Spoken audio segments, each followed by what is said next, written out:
Muito bem. E agora, meu povo, a gente vai para o painel 2, em que a gente vai discutir. Bom, a gente nesse painel 1, a gente teve essa discussão de com empresas já nascem digitais, enfim, né?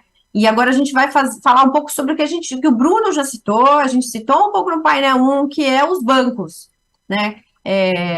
Quem não estava aqui na fala do Bruno, o Bruno lembrou que o primeiro banco a existir no mundo, o primeiro banco que se sabe, foi um banco genovês, eu nem sabia disso, italiano, em 1406.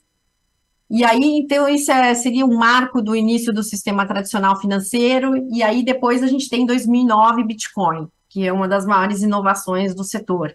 E, e aí, em tão pouco tempo, a gente tem toda uma mudança, né? Eu, quando cheguei, os bancos ainda eram muito contra cripto, não estavam, enfim, depois começaram a entender que, opa, tem um negócio aqui para gente, na tecnologia em si, especialmente, na cripto, que é um produto, e que também tem na questão da tokenização, que esse assunto evoluiu muito nos últimos tempos, né?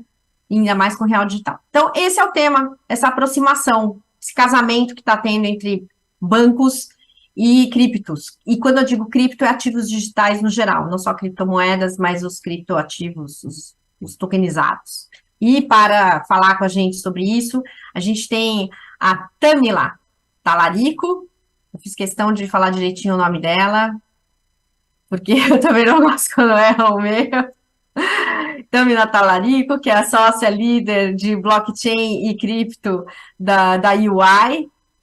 A gente tem aqui o Sérgio Yamani, que é diretor de inovação e de serviços financeiros da Sevencom. A gente tem aqui o Jean Vecchio, que é o gerente de inovação do Banco BV. E a gente tem o Bruno Grossi, que é gerente sênior de tecnologia do Banco Inter. Muito bem. Esse é um painel interessante. A gente tem aqui representantes de cada pedacinho da cadeia dessa história de cripto em bancos. Então, eu vou começar aqui com. Ou Sérgio, eu acho que vou começar com você, viu? Que você está falando da infraestrutura, né? Então, eu queria que você contasse um pouquinho o que vocês estão fazendo nessa aproximação bancos e ativos digitais e qual que é a tua visão do mercado sobre isso? Bom, também como a gente trabalha com blockchain desde 2016, e aí com o Real Digital a gente está num consórcio junto com o Banco Inter e Microsoft, implementando aí, participando do piloto Real Digital, né? E o que a gente enxerga bastante, assim, tem muita transformação vindo no mercado e que afeta até a operação do banco, principalmente agora com o Real Digital, a parte de reserva e a parte de negociação de título público sendo tokenizado. Isso afeta profundamente toda a parte da parte de tesouraria do banco, todos os custos de tesouraria está integrado aí com a tecnologia. E também o que a gente enxerga bastante é, nessa parte aqui, não só o real digital, mas o cripto, como é que a custódia desses tokens, né, do CDBC do real tokenizado, do DREC, e também com a regulação do mercado, possibilita o mercado institucional, os bancos, também entrarem no mercado de cripto. Então, a partir do momento que o mercado entra em regulação nova, você vai ter um investidor institucional, banco ou os grandes clientes do banco também entrando nesse mercado de cripto. Tá? E aí tem toda a questão de infraestrutura, que a gente fala de como é que eu faço a segurança, né, das carteiras digitais dos clientes, como é que isso vai ser resolvido, porque tem toda uma complexidade, né? A usabilidade no mercado existente hoje não é simples, né? Você tem toda a processo de guarda de chaves, você perdeu a chave da sua carteira digital, você não tem mais acesso àquele ativo digital. Então, o que a gente vê hoje, vários movimentos, várias soluções para fazer a custódia desses criptoativos, tá? Não só do real digital, mas das criptos em si, né? Que o mercado, cliente institucional ou banco mesmo tem custódia. E aí envolve várias tecnologias novas de guarda dessas chaves. Guarda dessas chaves e interação, também integração com o sistema legado do banco, o sistema de tesouraria e custódia. Uhum. Então, esse é uma alteração, uma revolução que a gente vai ter. o mercado, e todo o mercado bancário vai ter que se adaptar. Por outro lado, também traz várias oportunidades de novos negócios. Então, como o painel anterior está falando, tem é, desintermediação, ganho de eficiência, então possibilita fazer outras operações que hoje, olhando o mercado bancário, é inviável, por exemplo, lá. Com a partir com a iniciativa do Banco Central, com o Real Digital, a gente vai ajudar a impulsionar a adoção da tecnologia blockchain. Blockchain, todo mundo vai acabar usando em algum momento, né? Não que o usuário final vai ter todo esse conhecimento por trás, mas toda a infraestrutura vai acabar utilizando em algum momento blockchain. Tá? E que a gente tem esse processo que possibilita os novos negócios que a gente enxerga, por exemplo, é eu ter algum ativo tokenizado, eu tenho essa parte de crédito que fica muito facilita bastante, por exemplo, eu tenho, posso usar uma cota de consórcio como garantia de um empréstimo que eu vou fazer, tá? Então, dependendo do valor, esse processo pode até ser feito, mas é meio burocrático, mas à medida que eu tenho uma infraestrutura, eu tenho um registro daquele ativo tokenizado, eu facilmente consigo garantir que ele existe e não está sendo utilizado em garantia em outro processo. Então, consigo automatizar esse processo de crédito simples, pelo aplicativo do banco, sem muita interação de pessoas, né? Consigo automatizar, digitalizar esse processo de concessão de crédito. Depois eu entrego a garantia e recebo um real digital na minha carteira. E isso possibilita fazer operações de menor valor, por exemplo, microcrédito. Microcréditos, depende da operação, se eu vou fazer isso numa agência bancária, ele tem um custo que não compensa realizar. Então, a partir do momento que eu consigo digitalizar todo o processo, não tem menos intermediários e agilidade, eu consigo ter operações de menor spread, menor ganho, ticket baixo e, e viabilizar esse processo que hoje eu não consigo realizar. Na verdade, a operação acaba dando prejuízo. Uhum. Então, começam a surgir outros tipos de operações do tipo. A gente está falando de redução de tempo, de dias para minutos e segundos. Se eu tenho algum ativo já tokenizado, eu consigo fazer isso praticamente instantaneamente a operação. Tudo via smart contract. Tá? Então, eu não tenho processo, eu levo documentação, alguém vai verificar, vai fazer análise de crédito. Isso hoje demora alguns dias. Tá? Então, eu consigo fazer basicamente pelo aplicativo do banco, por exemplo, eu conseguia fazer essa concessão de crédito instantaneamente e já ter o ativo como garantia também, numa transação única. Tá? Tá? Então, eu entreguei, fiz o empréstimo, recebi o colateral, a garantia, e a transação foi finalizada. Em alguns segundos eu consigo fazer essa operação. Uhum. Agora, o Bruno, esse cenário todo que a gente está falando aqui, a gente está falando muito de real digital ultimamente, até ganhou um nome, né? Drex, aí ele parece que todo mundo agora descobriu que ele existe, precisa sair em tudo quanto é lugar.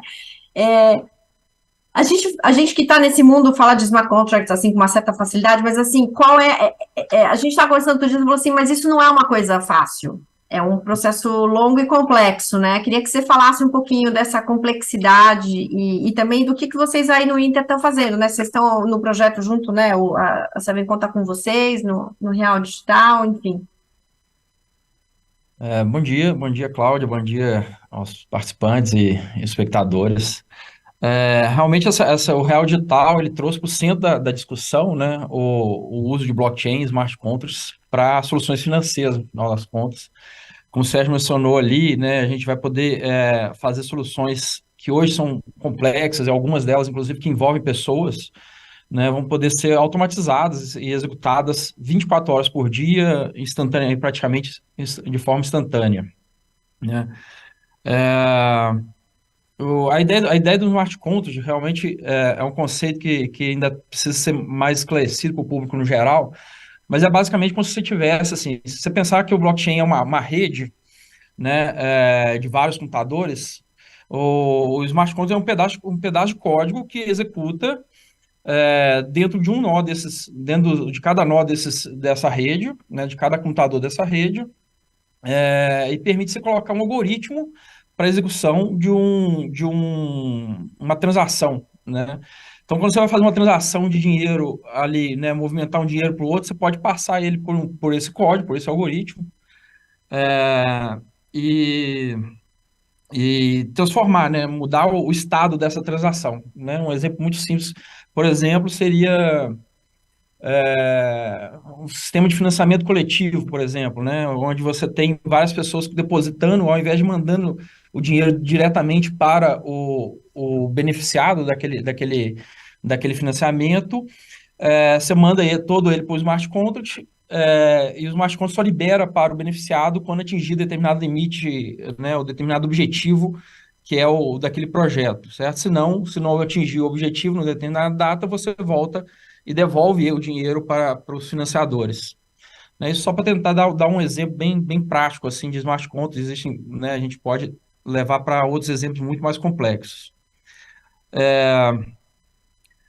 Aqui dentro do Inter, o que a gente está fazendo, né? A gente está de olho, né, nesse movimento do Banco Central ali desde 2019, 2020, né?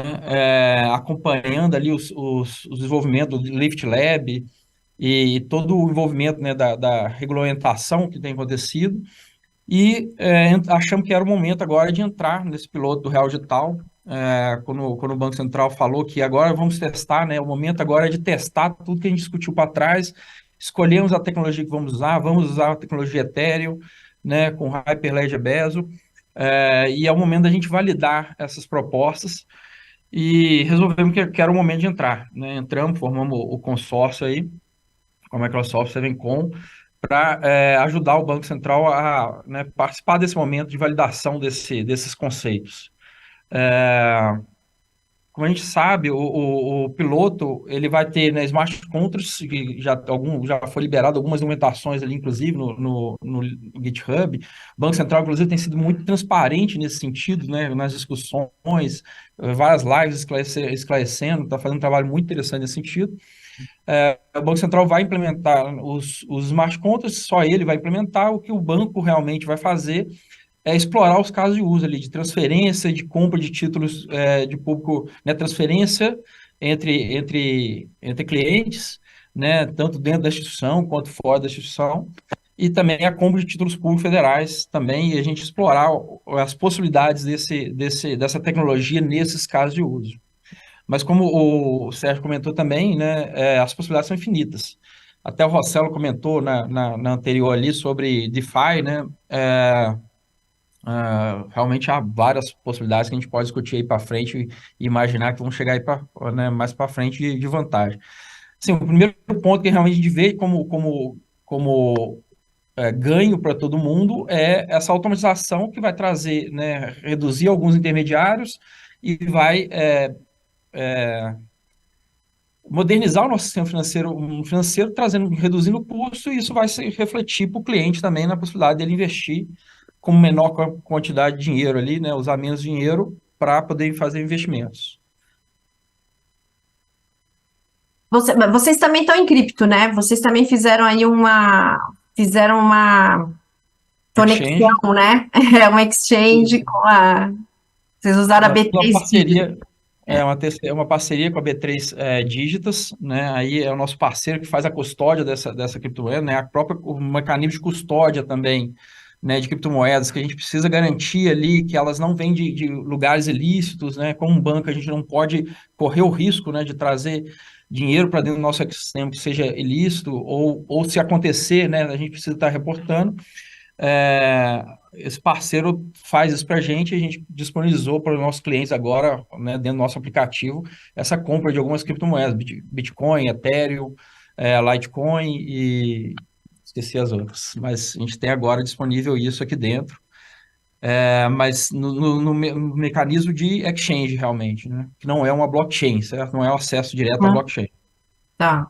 Uhum. Até o Rossello citou no painel anterior, né? Você está comprando um vale cripto, né? A pessoa precisa entender que ela está comprando um vale cripto. A cripto está na blockchain. Quando você vai na exchange e você deixa lá o seu dinheiro, na verdade é um vale cripto, né? Para ser sua cripto, É, para movimentar na blockchain, você tem que tirar da exchange e levar para uma carteira. isso. No final das contas, a carteira é da Exchange, né? E você tem no banco de dados da Exchange a quantidade daquele valor que tem na carteira ali, quanto Uhum, daquele pedaço ali é seu, né? Sim. exato. Ô, João, eu me engano de dizer que vocês estão meio parecidos com o Inter ou não? Quer dizer, na verdade, vocês ainda não estão em cripto, né? Mas, Não, Cláudia, primeiro, bom dia a todos os participantes, bom dia aos espectadores. Obrigado, Cláudia e Cantarino, pelo convite de estar aqui debatendo um assunto tão quente aqui no mercado. Não, Cláudia, você está correta, mas vamos de trás para frente, né? Primeiro, eu acho que vale destacar, né, que o momento atual desse mercado de digital assets, vamos chamar assim, é um momento muito bom. É um momento, eu diria até que assim, a gente está vivendo uma tempestade perfeita. Por quê? Porque a gente tem algumas leis e regulamentações sendo discutidas com o mercado. Então, recentemente tem o marco aí das criptos, acho que é a lei 14.478, se eu não me engano. Você tem a CVM discutindo a questão de recebíveis ser ou não ser um título valor imobiliário, a CVM número 175, número 40. Você tem a resolução 305, que é a resolução que fez toda a questão do projeto piloto. E o BV, assim como o Inter, então, aqui já pensando o primeiro ponto, a gente também, então, entrou no piloto do Real Digital. E aí essa agenda aqui no BV, ela não começou agora só com o piloto, então a gente também já vem num trabalho de 2, 3 anos aí acompanhando a evolução do mercado de cripto, de tokenização, acompanhando o quanto que isso de fato vai mexer na estrutura das instituições financeiras. E eu diria para você que, ou diria para vocês que hoje a gente vai viver uma revolução tão grande, ou até eu acredito que maior do que foi a revolução lá do começo dos anos 90 do SPB. Então, a questão agora aqui de ter o dinheiro todo, o Drex, né, o dinheiro todo digital, cada vez mais o mundo de smart contracts, tokenização e tudo mais. E aí, nós do BV, como eu comentei, a gente já vem acompanhando e se preparando há um tempo. E aí, assim, então você está correta quando você diz que sim, estamos num caminho, uma trajetória parecida com o do Banco Inter. Quando eu penso em digital assets, a gente tem dois grandes mundos, né? Então, um mundo de Crypto as a Service e um mundo de tokenização. Falando do mundo de Crypto as a Service, então, de fato, ainda o BV não está. Então, a gente tem alguns desafios muito parecidos com o que até o Bruno comentou agora, de KOC, KOT, muito voltados à PLD, né? A gente tem alguns desafios de infraestrutura, de questões relacionadas à custódia de chaves, à custódia de como a gente vai fazer a custódia dessas criptos. Então, ainda assim, a gente vem estudando, vem entendendo como a gente vai se colocar dentro desse mercado, lembrando que cripto é um produto de investimento, não é um produto de payment, então assim, é um produto de investimento de alto risco, então também tem que ter uma preparação do nosso cliente para ele saber que a gente vai ter um produto dentro do nosso portfólio que é um investimento de alto, médio risco. E falando um pouco de tokenização, CBDCs, então de fato aqui a gente está dentro do piloto, já concluímos aqui algumas primeiras etapas do que o Banco Central já colocou, então o nosso nó de rede já está conectado com o do Banco Central e com das outras instituições.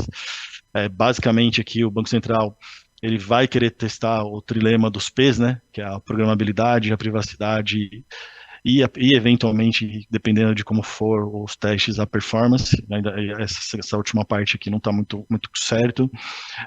E aqui dentro do BV, além da parte aqui de CBDC, né, do piloto e do acompanhamento de toda a parte de regulamentação, a gente também vem trabalhando com alguns labs e alguns pilotos.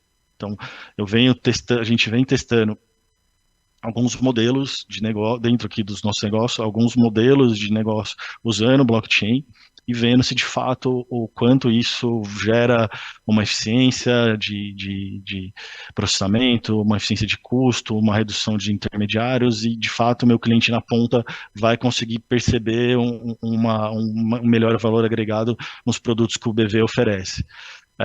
Então, sim, de forma geral, acho que assim, o mercado tá se movimentando um pouco para esse caminho, muito em função do que o Banco Central, CVM, governo tá direcionando para que vai ser de fato o mundo aqui voltado, o mundo de blockchain. A gente vê recentemente até alguns governos, alguns estados falando que vai utilizar blockchain para cadastro e registro de identidade. Então, assim, tem diversas ações olhando para a tecnologia de blockchain, e nós aqui do Banco BV não poderia ser diferente, a gente também está olhando aqui para essa tecnologia e se preparando para conseguir trazer eficiência e produtos e serviços para o nosso cliente voltados aqui para esse novo mundo de Web3. Legal. E depois eu vou querer entrar um pouco no desafio que é isso, né? Porque, Tá. assim, falando assim, eu já acho bem desafiador, mas enfim. Mas antes de eu falar com a Tami lá, você está trabalhando com várias instituições financeiras, né? E tudo isso é um mundo totalmente novo para as próprias instituições financeiras, para todo mundo e para elas também. Agora, quando a gente fala de instituição financeira, a gente está falando de gente que está trabalhando com o dinheiro próprio dos outros. Basicamente, é disso que nós estamos falando. Quais que são, você acha, os principais desafios, tirando essas questões tecnológicas aqui que a gente estava falando mais, que essas instituições têm que observar nessa entrada nesse mundo do criptoativo? Perfeito, Cláudia. Acho que as questões tecnológicas foram bem colocadas, né? Existe aí, a gente está diante dessa revolução em que blockchain se coloca como essa nova tecnologia para o sistema financeiro, que está criando essa nova infraestrutura. E acho que a própria experiência do piloto do Real Digital, do Drex, ajuda a eu responder a sua pergunta, né? Ao mesmo tempo que as instituições hoje estão com o desafio, aquelas que estão dentro do piloto, de se familiarizar com essa nova tecnologia, com essa nova infraestrutura, e entenderem, junto com o Banco Central, quais são os limites e as possibilidades, como o João tinha mencionado, né, a questão de privacidade, programabilidade. Dentro do piloto, eles estão olhando apenas para um caso de uso específico, que é a negociação de título público federal tokenizado. Então, acho que o grande desafio hoje em paralelo ao que está sendo trabalhado dentro do piloto, como as instituições financeiras, as fintechs, as instituições de pagamento estão se preparando para, uma vez que essa infraestrutura esteja determinada e aprovada minimamente, como elas vão se posicionar nesse mercado. Então, a gente olha aqui muito para a visão também de estratégia. Como eu me posiciono nesse mercado, considerando o que eu já entrego hoje para os meus clientes, quais são as minhas principais forças dentro desse universo e como eu me mantenho relevante diante de um novo ecossistema que ainda é novo para todo mundo. Então, a gente tem desafios aqui, tanto do ponto de vista de pessoal, né, de talentos. Então, a gente tem hoje uma escassez grande em pessoas capacitadas nesses temas, tanto do ponto de vista de produto, como do ponto de vista de compliance, de risco, como até mesmo de operação. Então, a gente tem um trabalho muito grande voltado para MVPs e POCs, para eventuais novos produtos e serviços relacionados ou que serão viabilizados a partir dessa nova infraestrutura. Então, tem esse trabalho todo da equipe de produto, tem todo um trabalho muito grande quando a gente pensa em operação, como eu operacionalizo, como eu integro essa nova infraestrutura que está sendo montada, quando a gente pensa no piloto, ou dessa nova infraestrutura que já existe, quando a gente pensa em cripto em geral, com o que eu tenho dentro da minha instituição. Então, como se dá essa integração? Como eu operacionalizo isso? De que forma eu gero uma governança que vai levar em consideração todas as áreas porque quando a gente fala de uma mudança estrutural, a gente está falando necessariamente de algo que vai atingir basicamente todas as áreas de uma instituição financeira. Então, a gente conversa com o pessoal de riscos, a gente conversa com o pessoal de compliance, com o regulatório jurídico, a gente fala com o pessoal de produto, a gente fala com o pessoal de tecnologia, a gente fala com basicamente todo mundo que trabalha em operação. Então, acho que o principal desafio que a gente tem hoje é conseguir colocar todas essas pessoas na mesma página e manter, de alguma forma, essa busca, essa ideação. A gente tem feito muitos treinamentos também com equipes internas de instituições em diferentes áreas para pensar como eu futuramente vou me posicionar nesse mercado e uma vez tomada essa decisão de que produtos e serviços eu vou oferecer, como eu coloco isso rodando. Então, quando a gente pensa, por exemplo, num framework de risco, a gente tem riscos muito particulares e muito novos. Então, a própria custódia, acho que o Sérgio já tinha mencionado logo no início, né? A custódia de ativos digitais, ela tem particularidades. Então, como é que eu penso o gerenciamento dessas chaves? Como é que eu crio políticas e procedimentos relacionadas à integração, relacionadas a essas chaves?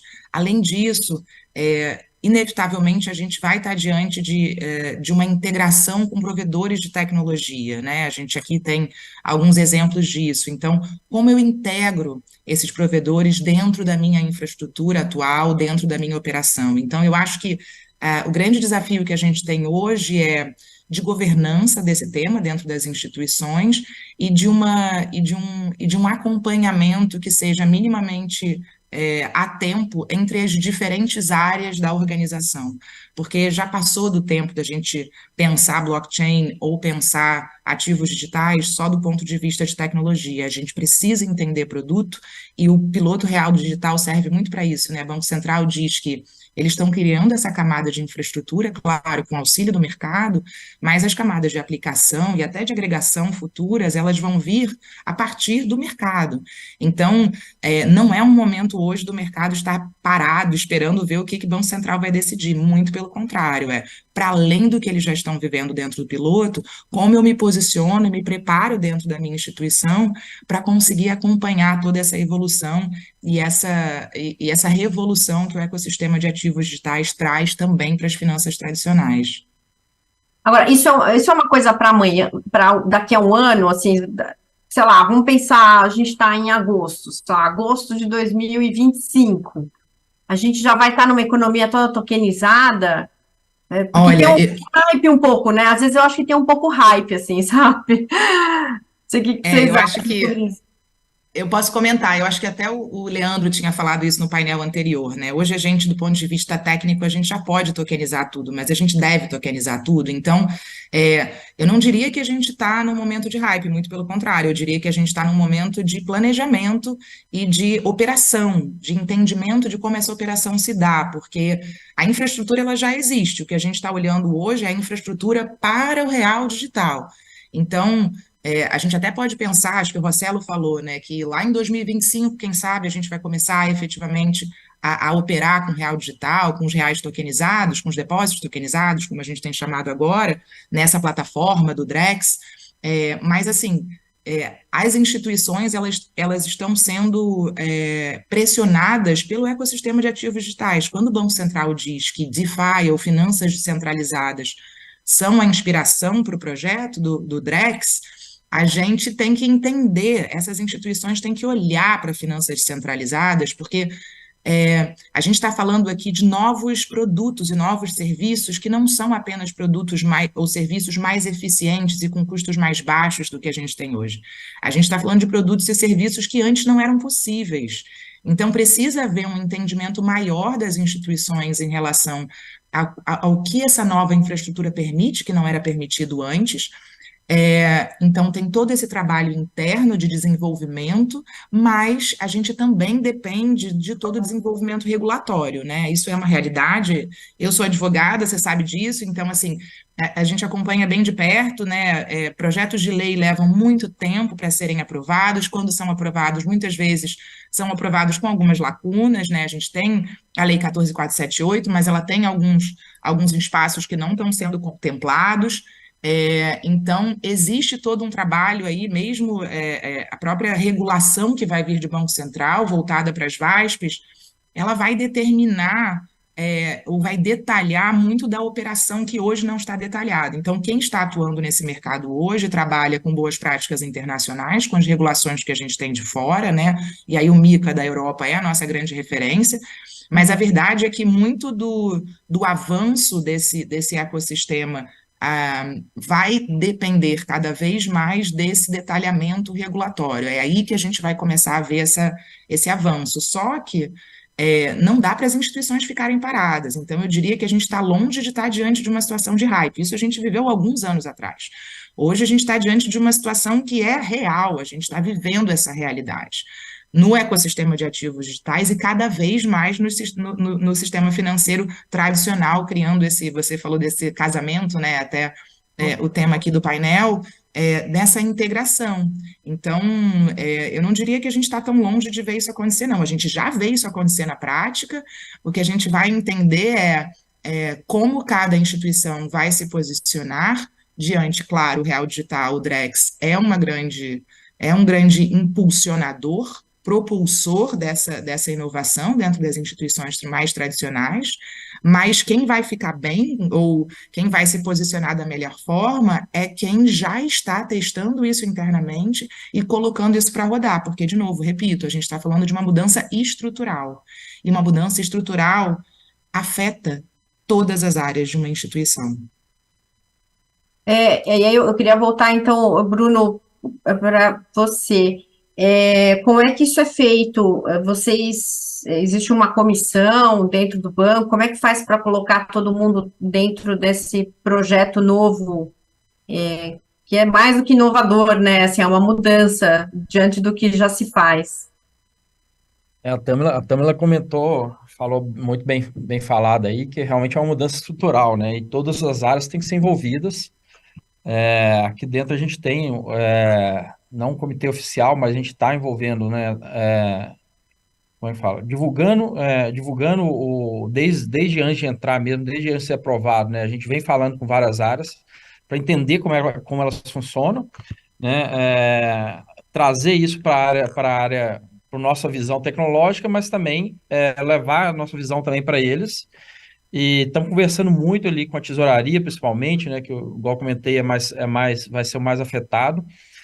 Estamos conversando com a área de negócios, conversando com né, todas as áreas aqui estão envolvidas nesse projeto. A gente tem reuniões constantes, né, com todos eles, porque eles precisam exatamente estar envolvido, porque vai mudar tudo, né? A gente inclusive descobriu que a gente não entendia muita coisa como funcionava aqui dentro do banco, aprendemos bastante nesse processo e estamos também levando essa visão, né, de como as coisas vão funcionar, o que é uma economia tokenizada, o que é smart contract, o que é o blockchain, todos os conceitos levando para as demais áreas, levando a tecnologia para lá e trazendo de lá para cá, né? Realmente é uma mudança estrutural que vai mudar a forma como as pessoas trabalham. A gente ainda tem que estamos envolvendo também os times né, do nosso core bancário, que vão ter que fazer essa interligação entre né, a economia tokenizada, a blockchain do CDBC, com os sistemas legados, né, também estão envolvidos nesse processo aí. A gente tem reuniões constantes com todos esses times, realmente. Legal. Você citou tesouraria, né, Sérgio? Você citou isso também outro dia que a gente estava conversando, né? Eu estou imaginando, gente, eu não sei se eu estou pirando aqui, mas assim, a impressão que eu tenho é que as instituições vão ter que ter, assim, dois mundos dentro delas, não sei, sabe, assim, tesouraria 1, tesouraria 2, não sei, é isso mesmo? Para poder integrar e fazer ativos digitais estarem dentro do negócio, é isso, gente? Eu estou muito maluca. Se você me permite, eu só ia complementar um pouco o ponto do Bruno, né? E aí depois eu comento aqui a questão da tesouraria. Aqui, assim, acho que o envolvimento da organização passa um pouco pelo que a Tamila comentou também na fala dela, que é você fazer um processo de educação, mostrar que de fato essa infraestrutura, essa tecnologia, ela é uma mudança estrutural que veio para ficar, e aí você vai fazendo ela de várias formas, com vários tipos de camadas. Então você vai desde o seu board, desde o seu CA, explicando do básico, trazendo pessoas do ecossistema para falar, para de fato mostrar que de fato isso existe, e os casos de uso existem, estão acontecendo. Vai desde você ter um time mais envolvido, né, uma squad, para de fato entregar o que o projeto piloto está se tá pedindo para fazer, e aí você tem um envolvimento mais forte dos times de tecnologia, segurança da informação, e eventualmente, em um segundo momento, o Bruno comentou muito bem, tesouraria, porque tesouraria aqui vai ser extremamente afetado, e aí eu pego o ponto que você falou. Na prática, o que vai acontecer é isso mesmo, né? A gente vai ter o piloto de reserva de um banco vai ter duas reservas para controlar, a reserva do mundo digital e a reserva do mundo eletrônico, que é o mundo atual. Uhum. E aí, pensando em operações, infraestrutura, isso é extremamente complexo. E a camada do meio, né, que é tanto áreas de negócio quanto a organização como um todo, então acho que sim, vai muito também de você fazer um education do básico, e envolvendo algumas áreas para discutir modelos de negócios, formas de você utilizar a tecnologia dentro dos seus modelos de negócio e aplicar, criar testes, e aí sim você vai gerando o entendimento de como o Drex com tokenização, com cripto, as coisas vão se juntando. Mas de fato, assim, é um trabalho complexo, assim, porque primeiro que é um assunto não muito corriqueiro das pessoas, mas de fato veio para ficar. E aí você precisa ir mostrando que existe, que tem casos de usos que já funcionam, e trazendo pessoas do mercado para falar e para educar toda a organização em relação aos temas aqui de tokenização. Legal. Sérgio, deixa eu te É, perguntar, você quer complementar aqui? sim. Quando a gente fala de tesouraria, realmente é a área mais afetada inicialmente, né, dos bancos, mas eu falo não só dos bancos, né, mas, por exemplo, a gente expandindo a economia tokenizada, você vai ter que as empresas também, pessoa física, não inicialmente, Pois é. mas até as empresas, corporações também, eles vão ter ativos digitais como seus ativos, na sua carteira, né.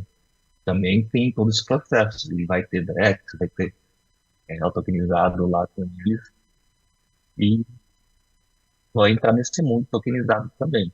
Então, as próprias sistemas que controlam a tesouraria das grandes corporações também vão ser afetados por essa mudança. Tá. Ô, João, eu queria voltar com você. Você está mais assim na área de produto, né? Sim. Quando a gente começar a ter esse mundo, não sei se vocês já chegaram nesse momento aí, mas quando eu chegar na hora que o real digital começa a virar uma realidade, enfim, aí o Drex, né? E aí você tem os ativos tokenizados. Como é que faz para o cliente, para atrair o cliente e atrair esse novo cliente, que é uma das promessas desse novo mundo, a gente vai ter mais inclusão financeira. Uhum. Bom, Cláudio, ótima pergunta, tá? Eu vou pegar aqui o gancho do Pix, né? O Pix, quando ele foi lançado, tinha um certo receio da tecnologia que estava por trás do Pix, e se de fato ele correspondia, entregava o que ele prometia. E ele teve uma super rápida adoção, porque de fato ele tinha uma geração de valor para o cliente que o cliente conseguia perceber de forma muito rápida e fácil. Ele resolvia diversas fricções, né, de modelo. Então, putz, hoje você precisava pagar um táxi, por exemplo, e você não tinha dinheiro, e o taxista, um exemplo aqui, tá? E o taxista não tinha uma maquininha, putz, você não conseguia pegar um táxi. Hoje você tem mais um meio de pagamento que é super fácil, super acessível de você conseguir utilizar no seu dia a dia. E com o Drex e com produtos tokenizados, eu entendo que acho que a adoção vai muito na mesma linha, né? De como que o Drex e alguns produtos tokenizados vão resolver certas fricções do dia a dia e vão mostrar para o cliente que isso aqui de fato é seguro, interoperável, é escalável e não vai gerar nenhum problema do ponto de vista para ele. Só vai de fato gerar valor para ele na ponta. Então, por exemplo, né, no Lyft, se eu não me engano, acho que foi o pessoal do Santander, eles testaram DVP com a troca de posse de um veículo. Cara, isso hoje é uma fricção, e aqui hoje no BV, ele é o nosso principal business, né, toda a parte de financiamento de veículos. Isso hoje é uma fricção de modelo, né, você ter que ir num cartório, passar o registro do seu automóvel para outra pessoa, você transferir o dinheiro, e aí fica aquela história, quem transfere o que para quem primeiro, e aí neste mundo do dinheiro programável e dos ativos dos ativos reais também, tokenizáveis e programáveis, a gente pode testar e resolver uma fricção que hoje existe no modelo, de a gente programar tanto o pagador quanto quem está vendendo o bem de forma atômica de um cliente para o outro. Então aqui eu só estou pensando um exemplo, mas acho que o grande ponto que eu quero dizer aqui é tanto o Drex quanto o mundo, né, a economia tokenizada, ele vai ter ou não uma adoção muito rápida para o cliente, vai depender muito de como essas tecnologias vão resolver fricções de modelo, vão reduzir a quantidade de intermediários, vai reduzir o custo final na ponta para esse cliente, e aí o cliente vendo de fato o valor no produto, aí é um caso Pix 2. De fato, a gente vai ver uma escalabilidade bastante grande no uso do dia a dia desse produto para os clientes. Interessante. Gente, tem uma pergunta aqui, é do Luiz Henrique. Ele está perguntando assim: se eu puder fazer uma pergunta, por que o real digital não é considerado uma criptomoeda, sendo que é um ativo monetário que se utiliza de criptografia para ser transferido? Luiz, que bom que você fez essa pergunta, porque eu imagino que deve ter mais gente que está assistindo a gente e está se perguntando, porque duas coisas as pessoas costumam perguntar: mas real digital não é criptomoeda? Um, dois, mas real digital não é o Pix? Então eu já vou aproveitar e pedir para quem quiser explicar aí qual que é a diferença entre real digital, criptomoeda, e já aproveita e já explica por que não é o Pix. Perfeito, eu posso falar. Vai lá. Eu acho que essa pergunta é super relevante para deixar bem claro aqui, né? Muito. Uma coisa são as criptomoedas, né? Que acho que alguém falou no painel anterior. Hoje, criptomoedas, elas são muito mais funcionais, ou elas servem muito melhor como produtos de investimento, né? Elas são um investimento. Então, imagina que a criptomoeda hoje, a grande maioria dos usos que a gente tem dela é isso: você compra uma criptomoeda por um valor e você espera vendê-la por um valor mais alto do que você comprou. Então, a gente está falando aí de uma rentabilidade em cima da volatilidade do valor desse ativo, tá? Quando a gente fala aqui de real digital, o real digital, ele é a moeda fiduciária brasileira numa nova representação, em sua representação digital. A gente não tem aqui uma situação em que a gente está diante de uma mudança do que a gente tem como moeda, muito pelo contrário, a gente está só diante de uma nova representação dela, em uma nova infraestrutura que se conecta diretamente com a economia tokenizada e com os ativos tokenizados. Então, a grande similaridade, não é similaridade, é a grande conexão que a gente tem entre CBDCs, que são essas moedas digitais de bancos centrais, e a criptomoeda, é a infraestrutura onde elas rodam, que eu já comentei mais cedo, que é essa nova tecnologia para o sistema financeiro, que são blockchains, tá? Então, o que a gente pega emprestado das criptomoedas é essa infraestrutura, que pode funcionar muito bem também para moedas fiduciárias tokenizadas. Então, aqui a gente está diante de uma situação em que o real digital continua sendo real, só que para você pagar ou liquidar um serviço financeiro da economia tokenizada, você precisa de um real digital, de um real que está dentro dessa plataforma que a gente está vendo ser construída, que é o Drex. A grande diferença é essa: a gente não tem aqui volatilidade de valor no real digital, a gente não tem aqui qualquer risco nesse sentido. A gente está falando de uma outra situação, a gente está falando apenas de uma tecnologia que é a mesma tecnologia de criptomoedas que está sendo aplicada ou está sendo utilizada por moedas fiduciárias pelos respectivos bancos centrais. E aí, assim, é importante a gente mencionar também, no painel anterior, a gente falou muito de stablecoins, né? E o que são essas stablecoins? Eu sempre costumo falar que existe esse arco, né? A gente começou a ter as criptomoedas, né, que inicialmente você até mencionou lá no paper do Satoshi Nakamoto, a ideia era uma transferência de valor ponta a ponta, né, peer-to-peer. Então, a gente estava falando ali de remessa, né, a gente estava falando de transferência de valores. E por que as criptomoedas acabaram evoluindo para as stablecoins, né? E sem perder, e é importante a gente entender que tem espaço e lugar para cada um desses tipos de ativos. Então, criptomoedas funcionam muito bem como investimento. Ou em algumas jurisdições como reserva de valor. A gente mencionou aqui a Argentina, por exemplo, que tem um câmbio muito complicado e controlado pelo Estado. Quando a gente fala de stablecoins, elas funcionam hoje como remessas. Então, toda vez que a gente está falando de cross-border payments ou de transferências internacionais, elas têm uma eficiência muito maior do que a gente tem hoje no sistema de câmbio tradicional.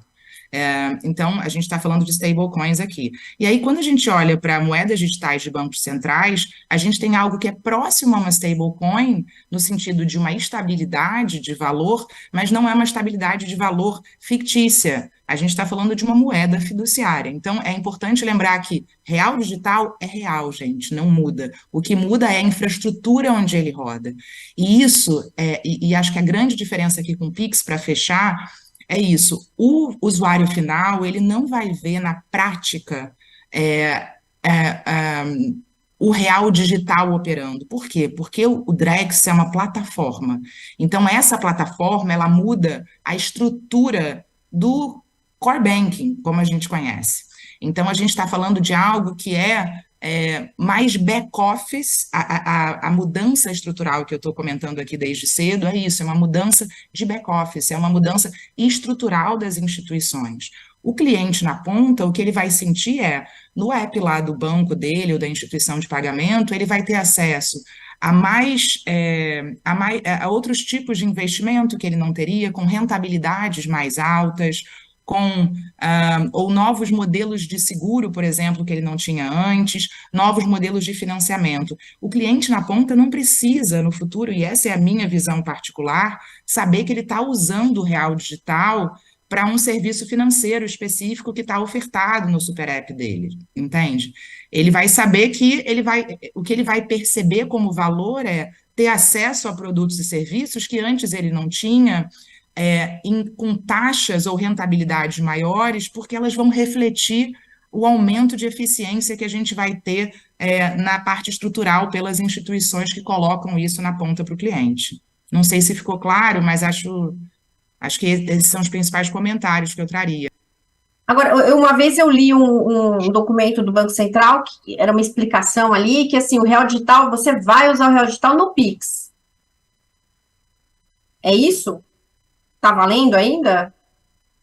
Olha, não sei se alguém quer comentar. Posso responder? Vai, Pode, Bruno. porque eu li isso há um tempo atrás, eu nem sei se ainda tá lá no site, mas estava. Eu não vejo dessa forma. Eu vejo que, inclusive, a Tâmara falou muito bem aí. O Pix é uma tecnologia extremamente moderna também, mas não é blockchain, né? Ele usa um sistema de mensageria ali, né, de troca de mensagens entre os bancos e o Banco Central. Sistema extremamente moderno, que eu não vejo sentido dele ir para dentro de blockchain, né? Ele funciona muito bem, muito rápido, e muito eficiente, né? O que eu acredito que o Banco Central pode ter falado é que, eventualmente, se o dinheiro do cliente já está, né, na blockchain, já está ali eventualmente na blockchain, não tem sentido você voltar ela para o mundo eletrônico para depois fazer o Pix, né? Você poderia mandar esse dinheiro para outra instituição através da própria blockchain, mas só no caso específico onde, né, eu quero, por algum motivo, meu dinheiro já está tokenizado ali, né? Eu não vejo motivo das coisas funcionarem, né, de juntar a mesma tecnologia.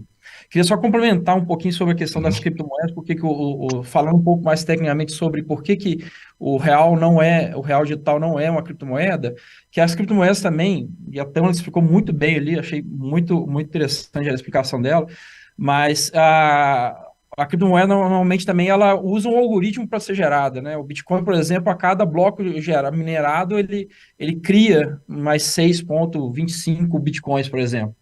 né? Existe um algoritmo por trás de como isso é criado. Isso gera, inclusive, essa volatilidade que a gente vê no caso das criptomoedas ali.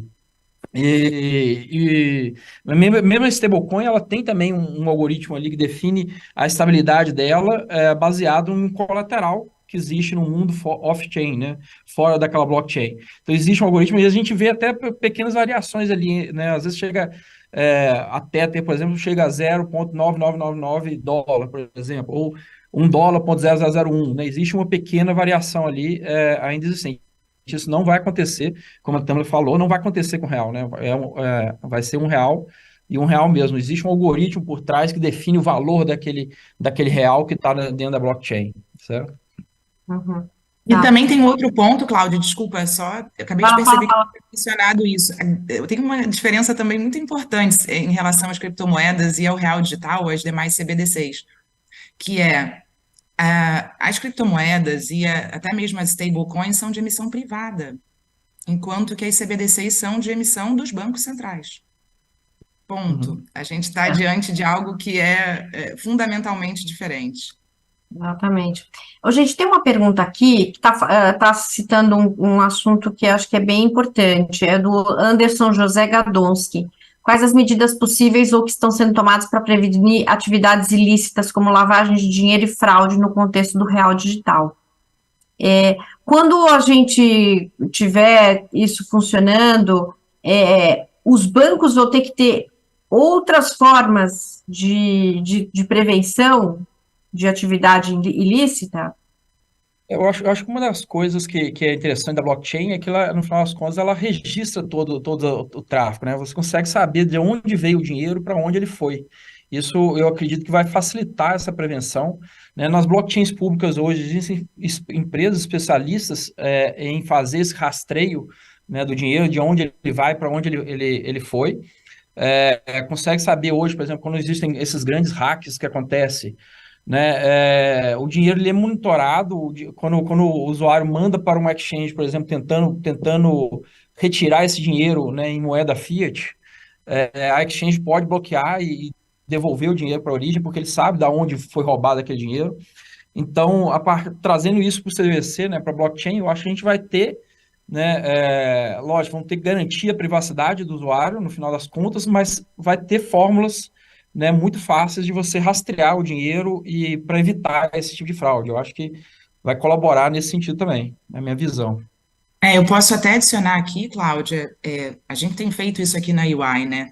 Todo o processo de PLD, de financiamento ao terrorismo, ele precisa ser ajustado quando a gente está falando de ativos digitais como um todo, tá? Então, a gente tem feito esse trabalho de adaptação do onboarding, por exemplo, de um cliente, seja ele institucional ou seja ele pessoa física. E aí a gente não fala só de KYC, né, Know Your Customer, a gente fala de KYT, Know Your Transaction. A gente tem toda essa visão, como o Bruno estava comentando, nas blockchains a gente consegue fazer ou realizar esse monitoramento das transações, de que carteira para que carteira aquilo está indo. Então, tem um trabalho de monitoramento que é feito tanto on-chain, a gente tem algumas empresas hoje no mercado que são voltadas a esse tipo de monitoramento de transações para se certificar de que, por exemplo, carteiras provenientes de jurisdições de alto risco não estão negociando com carteiras outras, ou até mesmo, assim, a gente tem todo um trabalho ali, a UFAC tem essa lista, né, de sanções ou de carteiras sancionadas, jurisdições e até mesmo smart contracts já foram incluídos, então a gente está diante de toda uma adaptação, e esse é um trabalho que a gente pretende ou a gente espera ver detalhado em termos operacionais na regulação que o Banco Central vai colocar no mercado aí em breve, que está sendo consultado, né? A gente vai ter esse momento de consulta pública. Mas hoje o que a gente utiliza para criar essas adequações e esses ajustes nesse processo de onboarding, nesse monitoramento dessas transações, é o que a gente, por exemplo, tem com a IOSCO, a gente tem aí Travel Rule, a gente tem diversas adaptações que precisam ser realizadas nesses processos para que haja uma tranquilidade de quem está prestando esse serviço, de que não está viabilizando, por exemplo, uma negociação com uma carteira sancionada, com uma jurisdição de alto risco. Então, tem um trabalho aí muito grande que está sendo feito e que vai se intensificar cada vez mais. Sérgio e João, vocês querem complementar? É assim, bom, quando a gente fala do real digital, lembrando que como ele é o real, ele tem que seguir toda a legislação que existe hoje para o real, contra a lavagem de dinheiro e processo existente, todo processo regulatório existente, eu entendo que ele tem que seguir também. Então, quando a gente fala de blockchain, a gente usa a tecnologia até facilita esse processo de rastreabilidade e verificação. Mas com a regulação está vindo também, eu entendo que os criptoativos, ah, as instituições, o banco que tenha isso, trabalhar com criptoativos, né, públicas que não são CBDC, também vão entrar nesse processo de verificação, tá? Para lavagem de dinheiro, para evitar fraude. Ah, Não, e só fechando aqui, aqui então, assim, o Bruno comentou bem, então a gente está falando de uma rede que você consegue, uma vez que o token, né, do dinheiro digital ele é feito, você consegue rastrear toda a cadeia por onde ele passou, e aí o que a Tamila falou é super importante, então tem toda uma preparação dos ambientes internos das instituições para conseguir atender e fazer, e atender e conseguir trazer segurança para os nossos clientes. Então, a questão do GML, de prevenção de lavagem de dinheiro, o Know Your Transaction. Então, puta, você conseguir ter sistemas que você monitora e faz todo o rastreamento da sua transação. E todo mundo colocou muito bem aqui. O Banco Central ainda vai colocar quais são os critérios de segurança, privacidade.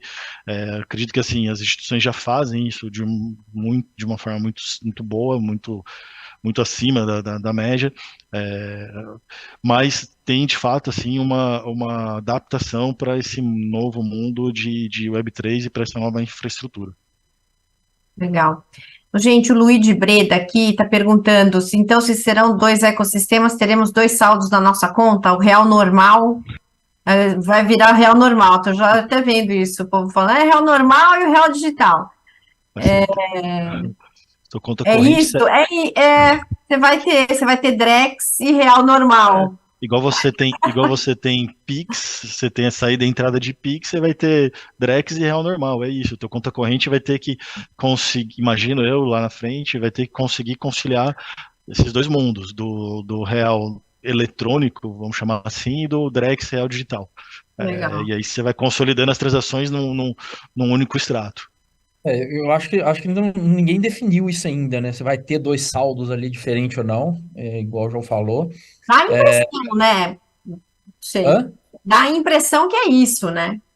Mas assim, eu não vejo a gente falando, eu tenho 10 Drex, por exemplo, né? Igual a Tânia já falou, todo mundo já mencionou, né? Não é uma nova moeda, então não faz sentido você falar que eu tenho 10 Drex, né? Eu tenho R$ 10 lá na rede blockchain, no final das contas, né? Uhum. Então, eu não sei, na minha visão, eu não vejo motivos para a gente dividir isso em dois saldos diferentes. Isso pode ser uma coisa resolvida dentro do back-office, né? Tá? Essa movimentação entre o que é digital e o que não é digital pode acontecer dentro do back-office ali e não ficar transparente isso para o usuário. Como a Tâmara já mencionou também, quer dizer, no final das contas, o que o usuário vai ver é realmente esses novos serviços, os novos seguros, novos investimentos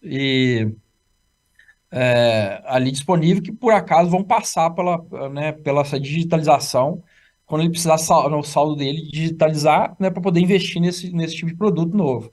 Então, na minha visão, eu não vejo motivo para ter 2 saldos, né? Mas isso também não tem ninguém discutiu isso, ninguém definiu isso. O Banco Central ainda não conversou, né, sobre essas possibilidades, mas eu acho que cabe aos bancos, né, decidir como que isso vai ser entregue melhor para o usuário, no final das contas, né? A gente vai ter que entregar uma usabilidade boa para ele. Se vai ser, né, com 2 saldos ou não, ninguém tem essa resposta ainda. A minha opinião é que não. Não Eu deveria. concordo com o Bruno, viu, Cláudia? Eu concordo com o Bruno que a Achei que gente. ia ser 2 saldos, eu já estava aqui. Não, como ele disse também, o próprio João, a gente não tem essa definição ainda, né? Não tem essa determinação, mas não acho que a gente precise ter dois saldos, até porque a gente vai ter que ficar pensando, quanto eu tenho em real digital, ou quanto eu tenho em real eletrônico. Isso é mais é algo que vai ser resolvido no back-office, como o Bruno falou, né? Se você vai adquirir um serviço ou um seguro, por exemplo, que você precisa liquidar com real digital, o próprio banco vai ser responsável por tokenizar, e aí é todo o trabalho do próprio banco, né? Porque a gente está falando aqui de depósitos tokenizados. Então, não acho que a gente precise apresentar para a população, para o cliente final, essa divisão, porque, de novo, a gente está falando de algo que é estrutural, é back-office, então vai caber ao cliente escolher o produto ou serviço que mais interessar a ele, e vai caber à instituição financeira ou de pagamento entender se eu vou liquidar aquilo na plataforma do Drex, né, com real digital, ou se eu vou liquidar aquilo com real eletrônico que a gente já conhece. Então, não acho que... Até porque, assim, tem certas abstrações que a gente precisa levar para o cliente, para evitar complicar para ele. Eu ouvi também no painel anterior essa discussão, e você mesmo tinha mencionado, a gente tem uma dificuldade, uma questão com o UX, quando a gente fala de ativos digitais, e quando a gente vê os bancos ou as instituições tradicionais, onde os clientes já estão conectados, começando a entrar nesse ecossistema, a gente tem aí um grande ganho de facilitação para o cliente que não vai precisar sair da plataforma da instituição dele para ir para outra, para acessar algum tipo de serviço que é proprietário ou que está apenas no ecossistema de ativos digitais. A gente vai ter essa integração, por isso até que Roberto Campos Neto fala de um super app, onde você vai ter todas essas possibilidades. Então, eu não acho que a gente deva jogar para o cliente final essa divisão entre real digital e real eletrônico. A gente não precisa levar isso para ele. Cabe às instituições fazerem essa operacionalização internamente. Legal. Gente, tem uma pergunta aqui. Oi, alguém quer falar? Eu ia falar só que no final das contas é tudo real, né? O eletrônico, o Drex é tudo real. Eu acho que o grande ponto lá do Super App é, dentro de uma wallet desse mundo digital, como é que você vai conseguir mostrar para o seu cliente o que você tem de ativos digitais e como você vai dar uma experiência boa para ele fazer o controle disso. E aí, Cláudia, adicionando, desculpa, é um ponto importante que o João trouxe, assim, eu não acho que a gente vai ter saldo de real digital e saldo de real eletrônico, mas a gente vai ter, sim, carteiras multiativos, né? Onde você vai poder ter lá o seu real eletrônico, você vai poder ter o seu título público federal tokenizado, você vai poder ter o seu NFT, então eu acho que é muito mais nesse sentido de diversidade de ativos dentro de uma mesma carteira do que essa divisão entre real digital e real eletrônico. Tá. Olha, eu espero que isso tenha resolvido a questão aqui do Marlos Abate. Ele pergunta, mas o Drex não seria um ativo diferente do real? E por isso exigiria um saldo diferente? Não, ele não é um ativo diferente do real. Ele é o real digital é o real, só que é digital. Ele tá na blockchain, enfim, como a Camila falou, é a moeda fiduciária do governo brasileiro. Exatamente, é o real. Que nem assim, a moeda... Drex é igual a um Drex é igual a R$1. Exato, assim, você tem a moeda R$1, né? Você tem o papel 1, você tem a moeda 1 e você tem lá na tua conta um eletrônico 1. Aí você vai ter o digital 1 também.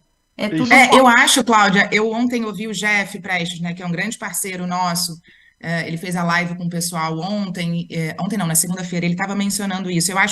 Eu gosto muito do fato do Banco Central ter falado ou ter apresentado a marca Drex, mas me preocupa a confusão que isso pode gerar com o Pix, porque, claro, é um primo do Pix, tem o X, é eletrônico, é inovador.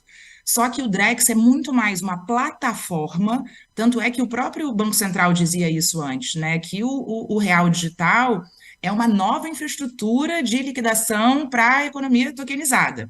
Então, eu me preocupo um pouco com essa confusão, sabe? Eu acho que, assim, a gente precisa deixar claro que real digital é real, gente, não vai mudar.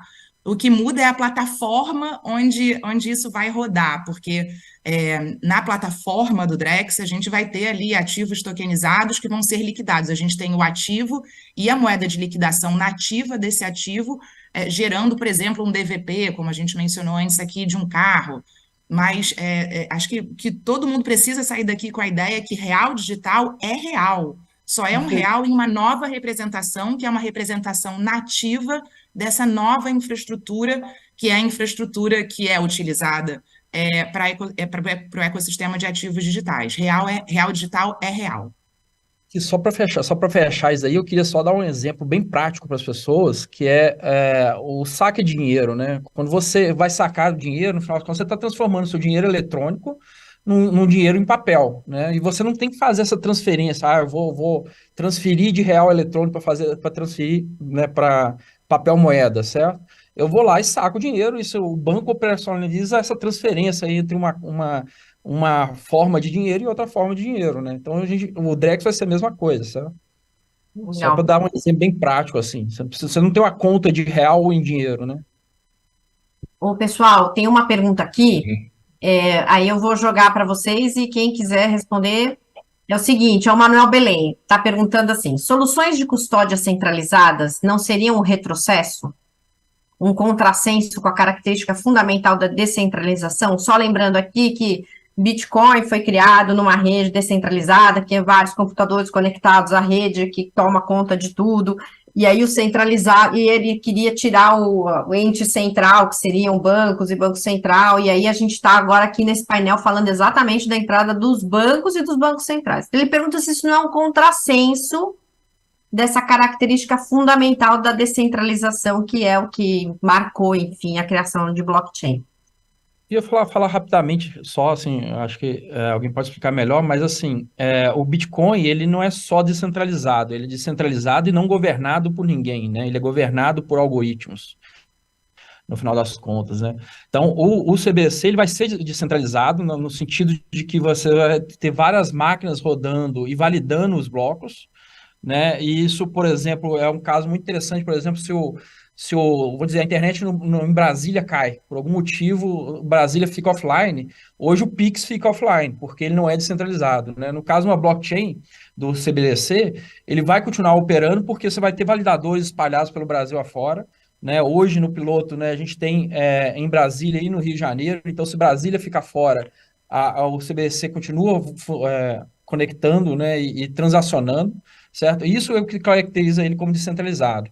A diferença entre as criptomoedas, blockchains públicas, é que elas não são governadas por uma entidade central, elas são governadas por algoritmos, né? Enquanto a nossa vai ser governada e regulada pelo Banco Central. O que muda é isso, não é a descentralização. Alguém quer complementar? Eu sempre gosto de falar. Quer falar, Sérgio? Depois eu Não, comento. pode. Eu vou falar assim, custódia por exemplo, quando você fala de custódia, no mundo cripto, no mundo centralizado cripto, a gente fala custódia própria, né? Mas quando eu deixo no exchange, quando eu comprei o meu Bitcoin, o meu Ether no exchange, não está num banco, mas está em custódia da exchange. Ela deixa de sair da custódia da exchange quando eu transfiro para minha carteira própria. Tá? Essa criptoativo está comigo, é minha custódia própria, mas isso tem um ônus também. Por exemplo, se eu esquecer essa chave, perder essa chave criptográfica que dá acesso à minha carteira digital, eu perdi aquele ativo, nunca mais tenho acesso e não tenho com quem reclamar. Tá? Então, todo esse processo de custódia própria ou custódia em terceiro tem esse ônus. Eu não vou confiar. Quando eu estou numa exchange, eu estou numa custódia de terceiro, na custódia da exchange, quando eu deixo meu criptoativo lá. Quando eu levo transfiro para a minha carteira digital, ele agora está comigo, mas eu tenho que cuidar de toda a segurança, do processo de segurança. O que é mais seguro? Uma pessoa que não tem muito conhecimento técnico fazer essa custódia, ou é melhor deixar um banco que tem todo um processo de segurança? Tá? Eu queria adicionar esse ponto, que é o seguinte: vale a pena a gente lembrar que assim, a autocustódia hoje, ela não é proibida em nenhuma jurisdição, tá? Então, quem conhece bem a tecnologia e quem se garante na custódia dos seus próprios ativos, das suas próprias chaves, pode continuar fazendo isso. Em relação às CBDCs, às moedas digitais de Banco Central, a gente tem algo que é diferente, porque o que a gente tem aqui como grande iniciativa do Drex é o Banco Central provendo uma plataforma regulada que integra hoje com as instituições com as quais a gente já se relaciona, para gerar essa facilitação para o usuário final e essa maior segurança. O que quer dizer que, assim, a gente não está diante de uma situação em que um investidor que é crypto-savvy, como a gente chama, que é criptonativo, que já opera em DeFi por conta própria, ele não precisa deixar de operar em DeFi. Ele está assumindo os riscos, porque tem um outro ponto aqui que até foi mencionado no GTI de tokenização do Banco Central essa semana, que é a questão também de suitability, né? Então, assim, o que a gente tem hoje em protocolos de DeFi são situações em que você pode fazer autocustódia do seu ativo, mas você tem uma situação em que, assim, os riscos são muito grandes. O risco da guarda e gerenciamento dessas chaves, mas também o risco relacionado ao que você vai ter como retorno desse investimento ou hum, dessa ação que você está fazendo ali. Quando a gente tem as instituições tradicionais, inclusive aquelas que são os custodiantes tradicionais do nosso dinheiro até hoje, entrando nesse mercado, a gente tem uma forma de custódia que é mais segura, especialmente para quem não conhece muito bem esse universo. Tá? Então, é importante a gente lembrar que a autocustódia ela vai continuar sendo possível, a não ser que saia alguma regulação a proibindo. Mas quando a gente está falando de uma moeda fiduciária, que vai rodar numa plataforma que é regulada, que em um futuro breve vai ter outras autarquias se conectando a elas, como o João mencionou o exemplo do carro, né? No futuro a gente precisa que o Detran esteja conectado a essa plataforma, a gente precisa que os cartórios e o RGI estejam conectados a essa plataforma. Então, a gente está diante de uma situação em que, dentro de uma plataforma regulada, a gente precisa gerar segurança para todas as partes. Então, cabe ao Banco Central, de fato, fazer esse ecossistema funcionar dentro da plataforma que ele está provendo para que as instituições desenvolvam novos produtos e serviços. Isso não exclui todos os protocolos de DeFi que estão hoje disponíveis e que você pode se conectar a eles com a sua própria, usando ou operacionalizando a sua custódia, entende? Eu acho que é importante lembrar disso. A descentralização, gente, ela é um espectro, e ela é um espectro muito grande. Então, até foi mencionado mais cedo DeFi Mullets. Quando a gente está falando de uma tecnologia nova ou de novos produtos e serviços que a gente quer que chegue a toda a população, se a gente fala de inclusão financeira, não tem como a gente falar de autocustódia. A gente está diante de uma situação em que a gente colocaria o cidadão num risco muito alto. Então, se a gente fala de inclusão financeira, se a gente fala de uma plataforma que o próprio regulador, o próprio Banco Central está criando, a gente não tem como não pensar em segurança de chaves, em custódia, em KYC, em tudo isso. Mas quem quer e se sente confortável em fazer isso por conta própria, em paralelo, sem usar o Real Digital ou a plataforma do Drex, vai poder continuar fazendo. É isso aí. Eu particularmente acho que, enfim, toda teoria, todo o trabalho por trás ali de Bitcoin, da descentralização é muito interessante, não tenho a menor dúvida, acho incrível, me apaixonei assim que conheci, mas também acho que a gente tem que dar liberdade para as pessoas escolherem o que elas querem, né? Assim, nem todo mundo quer ter uma carteira, aquelas 12 palavras que eu acho aquilo o maior, dá pesadelo para mim, por exemplo.